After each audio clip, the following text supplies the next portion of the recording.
अखिल राजस्थान महिला एवं बाल विकास संयुक्त कर्मचारी संघ एकीकृत संघ द्वारा प्रदेश अध्यक्ष ममता शर्मा के नेतृत्व में आंगनबाड़ी महिला कर्मचारियों द्वारा नई मंडी घटसाना उपखंड कार्यालय पर जमकर विरोध प्रदर्शन किया, धरना लगाया।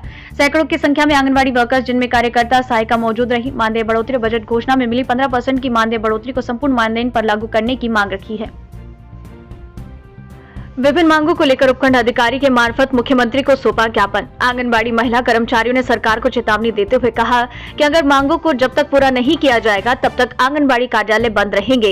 इस मौके पर कार्यकारी अध्यक्ष अनुपमा बिश्नोई, उपाध्यक्ष माया देवी, वित्त मंत्री मैनावती देवी, संगठन मंत्री लखविंदर कौर सहित सैकड़ों की संख्या में आंगनबाड़ी महिला कर्मचारी मौजूद रही। आंगनबाड़ी कर्मचारियों ने घटसाना संवाददाता रमेश मेघवाल को बताई अपनी पीड़ा। देखिए नवभारत समाचार घटसाना से ये रिपोर्ट। नमस्कार, मैं हूं आपके साथ रमेश मेघवाल और एक बार फिर हम पहुंचे हैं नई मंडी घटसाना एसडीएम कार्यालय के समक्ष। आप देख सकते हैं इस समय मेरे पीछे भारी संख्या में भीड़ है और ये भीड़ है महिलाओं की अखिल राजस्थान महिला एवं बाल विकास संयुक्त कर्मचारी संघ एकीकृत। आज सैकड़ों की संख्या में यहाँ पर महिलाएं हैं। कैमरा पर्सन से कहना चाहूंगा एक बार यहाँ पूरा दृश्य दिखाया जाए, पूरी यहाँ की तस्वीरें यहाँ पर कैमरे के माध्यम से दिखाई जाए। इनसे जानेंगे किस प्रकार की इनकी मांगे हैं और मुख्य रूप से अगर देखी जाए तो क्या समस्याएं लेकर ये महिलाएं आज यहाँ इन्होंने उपखंड कार्यालय घेराव किया है।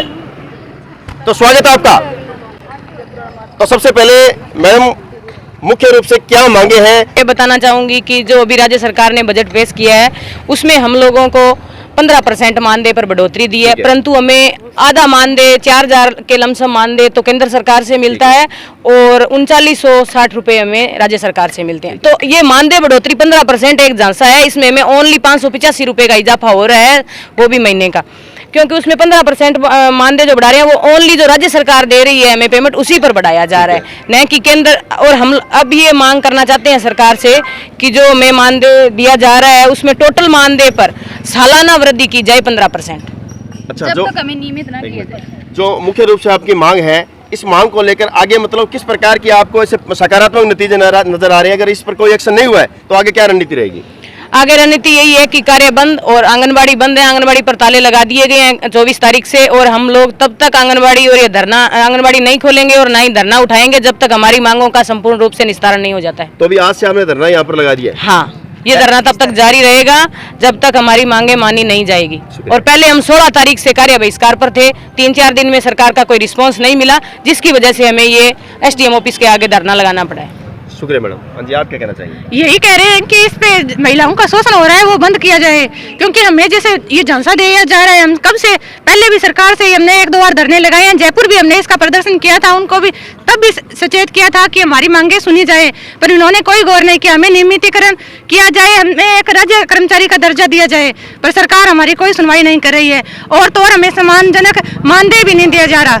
बिल्कुल मैडम, तमाम मांगों को लेकर आपने 16 तारीख को राज्य व केंद्र सरकार को चेतावनी दी, लेकिन उस चेतावनी का कोई असर नहीं हुआ। उसके बाद में अब क्या रणनीति है? अब किस प्रकार से यहाँ पर जो व्यवस्था है?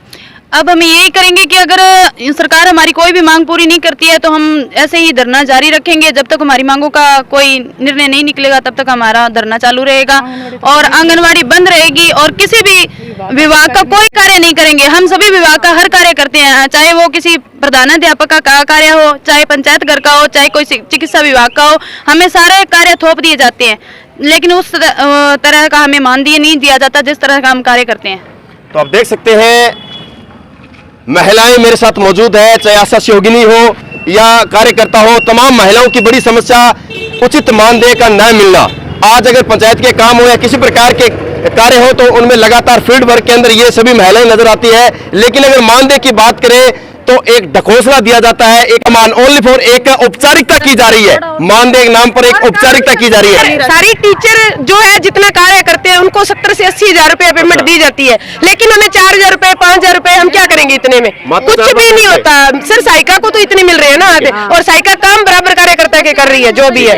काम बराबर चल रहा है, लेकिन मानदेय में आधा पचाधा कुछ भी कर रहे हैं, जो भी है जैसे भी चल रहा है। और राशन की समस्या भी हमें आ रही है, राशन के नाम पर घटिया राशन दिया जा रहा है, जो कि ना तो गांव वाले लेने आते हैं, लेकिन जो इसका खामियाजा वो आपको भुगतना वो हमें भुगतना पड़ता है सर। उसमें कम ज्यादा हो रहा है, जो भी सारी समस्या हमारे जो राशन हमें बनाने के लिए कहा जा रहा है सर, वो सिर्फ 45 पैसे में किया जा रहा है। 45 पैसे में आज डिब्बी नहीं आती, माचिस नहीं आती, तो एक बच्चे का भोजन कैसे बन जाएगा? बिल्कुल सही बात है। ना हमें ना तो कोई उसमें कोई और सुविधा नहीं जाती, ना कोई चूल्हा दिया जाता है, ना कोई गैस सिलेंडर दिया जा रहा है, ना कुछ दिया जा रहा है, सिर्फ 45 पैसे दिए जा रहे हैं। किस प्रकार से व्यवस्था बिठाने का काम करते हो? तो हमने राशन चालू ही नहीं किया, हम कैसे चालू कर दें? पहले हम खुद अपने पल्ले से जो भी लगता था खिलाते थे, लेकिन अब हमने चालू नहीं किया हुआ। 45 पैसे से किसी का भोजन नहीं बन सकता। एक बच्चे का भोजन अगर सरकार हमें बना के दिखा दे तो हम खिला देंगे।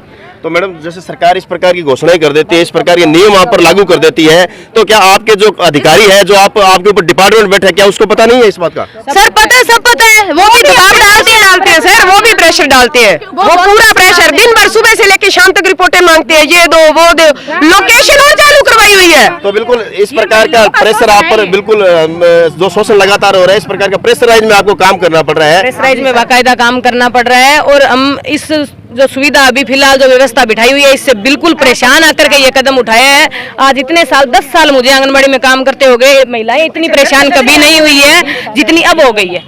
इस महंगाई के जमाने में बात तो कर रहे हैं कि महिला बाल विकास, महिला और बच्चों का विकास करने के लिए, बल्कि सबसे पहले आंगनबाड़ी कार्यकर्ता, सहायिका और आशाओं का शोषण शुरू हो रहा है।